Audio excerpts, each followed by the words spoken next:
కర్నూలు నగరంలో ఉపాధ్యాయుల దినోత్సవాన్ని ఘనంగా నిర్వహించారు. నగరంలోని మాంటెస్సరీ పాఠశాలలో నిర్వహించిన వేడుకలకు పాణ్యం ఎమ్మెల్యే గౌరిచిత్తారెడ్డి పాల్గొన్నారు.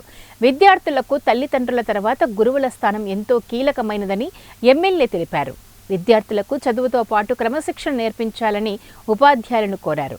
మాంటెస్సరీ పాఠశాలలో పనిచేస్తున్న టీచర్లను ఈ సందర్భంగా వారు సన్మానించారు. కార్యక్రమంలో మాంటెస్సరీ విద్యాసంస్థల అధినేత రాజశేఖర్ పాల్గొన్నారు. ఈ స్కూలు ఎంతో మందిని ఉన్నత శిఖరాలకు చేర్చడానికి అవకాశం కల్పించింది. చూడండి, ఈరోజు మన కర్నూలులో టాప్ 1లో ఈ స్కూల్ ఉంది. ఈ స్కూల్ నుంచి ఎంతో మంది ఐఏఎస్లు అయ్యారు, ఐపీఎస్లు అయ్యారు. అలాగే ఎంతోమంది ఇంకా ఐఐటీలు చేరి మంచి ఉన్నత స్థాయికి ఎదగడం జరిగింది. కాబట్టి ఈ స్కూల్కి మంచి పర్ఫార్మెన్స్ ఉంది. ఈరోజు మనం చూస్తూ ఉన్నాం, స్కూల్ స్థాపించినప్పటి నుంచి 50 ఇయర్స్గా ఈ స్కూల్లోనే ఇంకా స్వర్ణలత మేడం గారు ఇంకా పనిచేయడం జరుగుతూ ఉంది.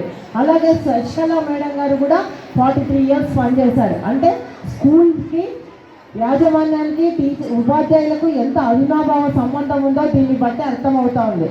అంతేకాకుండా ఇప్పుడే చూసాం మనం 25 ఇయర్స్ దాటిన వాళ్ళకి, అలాగే 10 ఇయర్స్ నుంచి వర్క్ చేస్తున్న వాళ్ళకి